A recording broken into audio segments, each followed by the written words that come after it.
जीवन मरण के बंधन से कैसे निकला जाए। बहुत लोग इसी पशुपेश में बहुत परेशान होते हैं कि आखिर इसका मसला क्या है भाई, कैसे जिया जाए और कैसे मरा जाए, इस बंधन से कैसे मुक्ति मिले, इस बंधन से कैसे बाहर निकला जाए।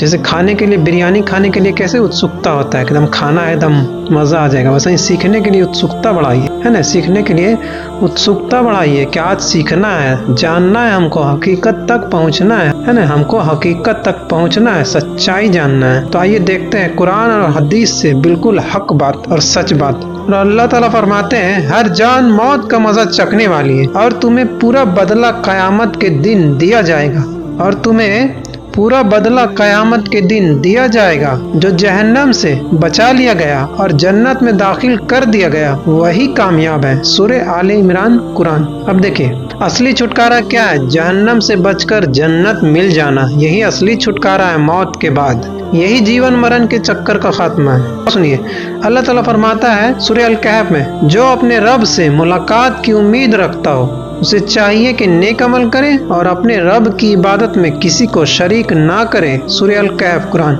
मतलब बंधन से निकलना, शिर्क से बचना, नेक जिंदगी जीना, अल्लाह के सामने हाजिर होने की तैयारी करना। अब सिर्फ सही बुखारी से सुनिए हदीस, असली साथ क्या जाता है मौत के बाद, साथ क्या जाता है। नबी सल्लल्लाहु अलैहि वसल्लम ने फरमाया, मरे हुए के साथ 3 चीजें जाती है। पहला उसका घर वाला जाता है, दूसरा उसका माल जाता है और तीसरा उसके अमल जाते हैं। 2 लौट आते हैं, घर वाले और माल लौट आते हैं, वापस चले आते हैं। मरने वाले के साथ वापस चले आते हैं घर वाला और माल, और एक साथ रह जाता है, कौन, उसके अमाल। सही बुखारी।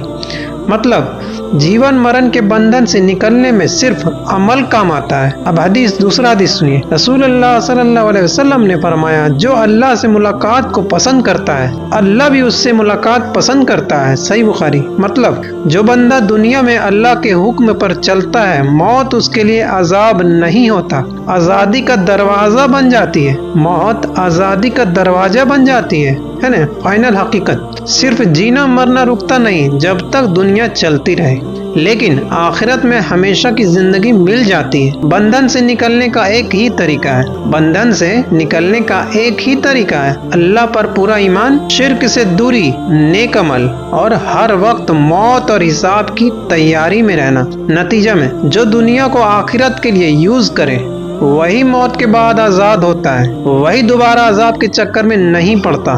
मतलब अब ये सब तो ठीक है, जीवन मरण के चक्कर में नेक अमल करना है, यहाँ से खेला स्टार्ट होता है के बीच में आता है नफ्स और शैतान। नेक अमल करना, इबादत करना है और मरने की तैयारी में लगाए रखना है, लेकिन इसके बीच में क्या आता है, इसके बीच में आता है नफ्स और शैतान। अब देखिए इससे कैसे निपटा जाए। अब देखिए यहाँ से ट्विस्ट स्टार्ट होता है, नफ्स और शैतान आता है। इतना आसान नहीं है जन्नत में जाना। यहाँ पर आदमी आया है दुनिया में आजमाइश के लिए, तो इस आजमाइश में शैतान और नफ्स बीच में घुसा हुआ है। आपके अंदर नफ्स है और बाहर में शैतान है, बहकाने वाला, जो ख्वाहिश पैदा करता है। अंदर से ख्वाहिश नफ्स पैदा करता है और बहकाता है शैतान। अब बीच में आ गया नफ्स। अब देखिए यहाँ कुरान और हदीस समझते हैं। नफ्स क्या है, अंदर की बुरी ख्वाहिश है, और शैतान क्या है, बाहर का भटकाने वाला, मतलब जो बाहर से भटकाता है। और कुरान ने दोनों का इलाज भी खुद बता दिया है, कुरान ने इन दोनों का इलाज बताया है। देखिए नफ्स को कौन जीत सकता है कुरान से, सूरह अन-नाजियत में देखिए, और जिसने अपने रब के सामने खड़े होने का डर रखा और नफ्स को बुरी ख्वाहिश से रोका तो उसका ठिकाना जन्नत है। मतलब बिल्कुल सीधा, नफ्स को रोकना, जो नफ्स को रोकना सीख लिया उसे नजात मिल गई। और अल्लाह फरमाता है, बेशक नफ्स तो बुराई का हुक्म देता है मगर जिसे मेरा रब रहमत दे। सूरह यूसुफ कुरान। मतलब नफ्स अपने आप सुधार नहीं करता, मतलब नफ्स अपने आप नहीं सुधरता, अल्लाह की मदद से ही कंट्रोल होता है। तो आप अल्लाह की मदद मांगिए, सीधा बात, अल्लाह से मदद मांगिए, है ना। अब देखिए शैतान का तोड़ सिर्फ सही बुखारी से, हदीस से। हदीस, पहला हदीस, शैतान कब कमजोर होता है। रसूलुल्लाह सल्लल्लाहु अलैहि वसल्लम ने फरमाया, जब रमजान आता है तो शैतान कैद कर दिए जाते हैं। सही बुखारी। मतलब इबादत, रोजा, तकवा बढ़ेगा تو شیطان کمزور ہوگا۔ اب دوسرا حدیث سنیے، غصہ اور نفس کا علاج۔ نبی صلی اللہ علیہ وسلم نے فرمایا، طاقتور وہ نہیں جو کشتی میں جیت جائے، بلکہ طاقتور وہ ہے جو غصے کے وقت اپنے آپ کو روکے۔ صحیح بخاری۔ مطلب سمجھیے، نفس پر کنٹرول برابر اصل قوت ہے، نفس پر کنٹرول ہی اصل قوت ہے۔ اب دیکھیں، بالکل پریکٹیکل نسخہ ہے۔ نفس کو روکو، ہر گناہ پر نہیں کہنا سیکھو، موت اور حساب یاد رکھو تو نفس کنٹرول ہوگا۔ کیسے؟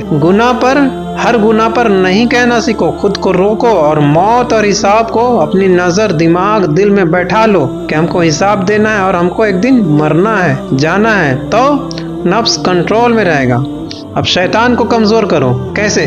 نماز پکی کرو، اللہ کا ذکر کرو اور گناہ سے ترنت توبہ کرو۔ جب گناہ ہو بھی جائے غلطی سے تو ترنت فوراً توبہ کرو، ہے نا حقیقی فارمولا۔ تقوی بڑھاؤ، نفس دبتا جائے گا۔ تقوی بڑھاؤ اور نفس دبتا جائے گا، شیطان فیل ہوتا جائے گا۔ اللہ کا وعدہ ہے قرآن میں، بے شک شیطان کا داؤ کمزور ہے۔ قرآن میں اللہ تعالیٰ فرماتے ہیں بے شک شیطان کا داؤ کمزور ہے۔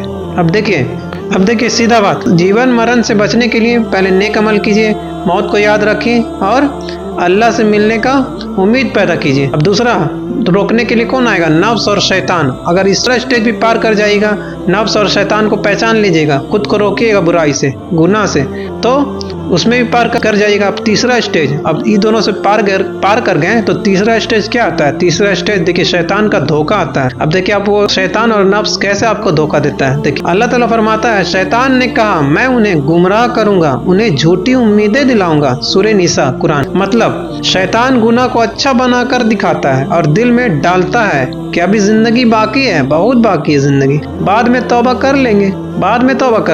یہی اس کا سب سے بڑا دھوکہ ہے، ڈیلے کرنا، مطلب ٹالنا۔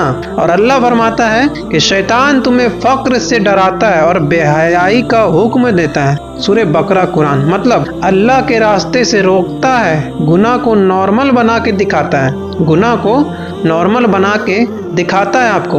یہ سب جو کریا ہے، یہ سب جو گھٹنا ہے، یہ سب آپ کے اندر گھٹتا ہے۔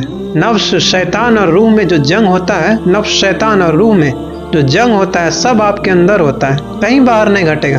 دل، دماغ اور روح کا جو لڑائی ہوتا ہے سب اندر گھٹتا ہے۔ ایکشن اندر ہوتا ہے اور یہ ایکشن جو آپ کرتے ہیں نیکی یا بدی کے روپ میں وہ باہر گھٹتا ہے نا۔ ایکشن آپ کے اندر ہوتا ہے، شیطان نفس اور روح کے بیچ میں جنگ ہوتا ہے نا، لڑائی ہوتا ہے، اور یہ ایکشن اندر ہوتا ہے اور اس کا ری ایکشن باہر گھٹتا ہے۔ تو نفس جیتتا ہے تو برائی کی طرف آپ کو لے کے جاتا ہے اور روح جیتتا ہے تو آپ کو اچھائی کی طرف لے جاتا ہے۔ بس یہی دو مسئلہ ہے، بس یہی دو لائن سمپل ہے، یہی سمجھیے۔ نفس جیتے گا، نفس شیطان جیتے گا تو وہ آپ کو برائی کی طرف لے جائے گا، اور اگر روح جیتے گا تو وہ آپ کو اچھائی کی طرف لے جائے گا۔ تو آپ کے اوپر ہے آپ کس کو جتاتے ہیں، آپ نفس شیطان کو مضبوط بناتے ہیں یا پھر اپنی روحانی پاور کو مضبوط بناتے ہیں، فیصلہ آپ کے اوپر ہے نا۔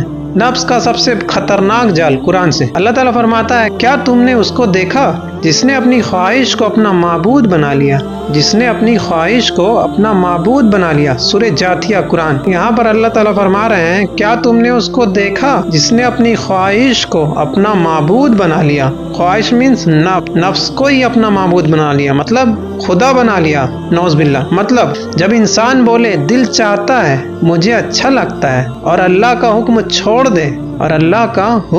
چھوڑ دے تو نفس خدا بن جاتا ہے، نعوذ باللہ۔ نفس کو آدمی خدا بنا لیتا ہے، یہی شرک ہے۔ لوگ بہت چلاتے ہیں شرک شرک شرک شرک، ارے شرک سب سے بڑا شرک تو آپ کے اندر گھٹ رہا ہے، جو آپ کر رہے ہیں وہ شرک ہی ہے۔ دیکھیے قرآن میں اللہ تعالیٰ فرما رہے ہیں سورہ جاتھیہ میں کیا تم نے اس کو دیکھا جس نے اپنی خواہش کو اپنا معبود بنا لیا۔ تو معبود تو ایک ہے، لا الہ الا اللہ، نہیں کوئی معبود سوائے اللہ کے۔ ہم لوگ پڑھتے ہیں لا الہ الا اللہ محمد رسول اللہ، نہیں کوئی معبود سوائے اللہ کے، محمد صلی اللہ علیہ وسلم اللہ کے رسول ہیں۔ تو آپ نے تو معبود بنا لیا نفس کو۔ تو اللہ تعالیٰ بول رہے ہیں کہ کیا تم نے اس کو دیکھا جس نے اپنی خواہش کو اپنا معبود بنا لیا۔ تو آپ تو معبود خواہش کو بنا لیے، مطلب تو آپ تو شرک کر ہی رہے ہیں لیکن آپ کو پتہ نہیں۔ जब इंसान बोले दिल चाहता है, मुझे अच्छा लगता है और अल्लाह का हुक्म छोड़ दे तो नफ्स खुदा बन जाता है, नौज़ बिल्लाह। ये सबसे खतरनाक स्टेज होती है, ये सबसे खतरनाक स्टेज होता है। अब सिर्फ सही बुखारी से समझिए। पहला हदीस, शैतान का डायरेक्ट हमला। नबी सल्लल्लाहु अलैहि वसल्लम ने फरमाया, शैतान इंसान के दिल में वसवसा डालता है। सही बुखारी, मतलब गलत ख्याल डालता है। शैतान का अटैक, गलत ख्याल से शैतान का अटैक होता है। अब दूसरा हदीस समझिए। रसूलुल्लाह सल्लल्लाहु अलैहि वसल्लम ने फरमाया, मोमिन अपने गुनाह को पहाड़ समझता है। मोमिन नेक परहेजगार बंदा होता है, वो अपने छोटे गुनाह को भी पहाड़ समझता है। और जो मुनाफिक होता है, मतलब जो गुनाहगार होता है, जिसको लगता है कि हम कुछ गुनाह ही नहीं कर रहे हैं, वो मुनाफिक उसे मक्खी जैसा समझता है, उस गुनाह को मक्खी की तरह समझता है, जबकि वो बड़ा होता है। सही बुखारी। गुनाह हल्का लगने लगे, समझ लो कि नफ्स जीत रहा होता है।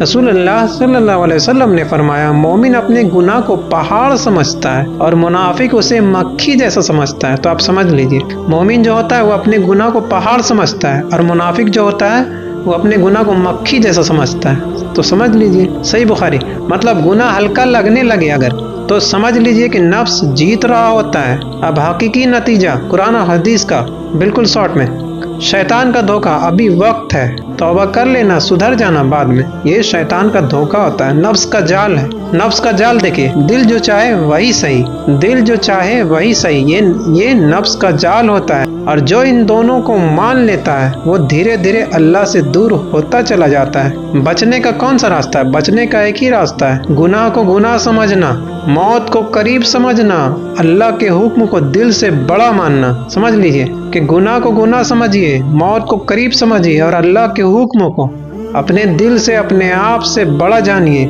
बड़ा मानिए। अल्लाह के हुक्म को पहले रखिए, ना कि अपने दिल की ख्वाहिश को। हमको किस में खुशी मिलता है ये सोचिए कि अल्लाह किस में खुश होगा। अल्लाह ताला के हुक्म को पीछे करना और अपना दिल का बात मान लेना, यही नफ्स है, यही नफ्स की ख्वाहिश है ना। और यही है शिर्क, अपने ख्वाहिश को माबूद बना लेना, अल्लाह के हुक्म को पीछे छोड़ देना, यही शिर्क है। अपने दिल को पहले रखना और अल्लाह के हुक्म को पीछे कर देना। तो बचने का एक ही रास्ता है, गुनाह को गुनाह समझिए, मौत को करीब समझिए, अल्लाह के हुक्म को दिल से बड़ा मानिए। अल्लाह आपको और हमको, पूरी दुनिया के इंसानों को हिदायत दे। और वीडियो को लाजमी लाइक, शेयर, सब्सक्राइब कीजिए। शुक्रिया। कमेंट में आमीन लिख दीजिए। शुक्रिया।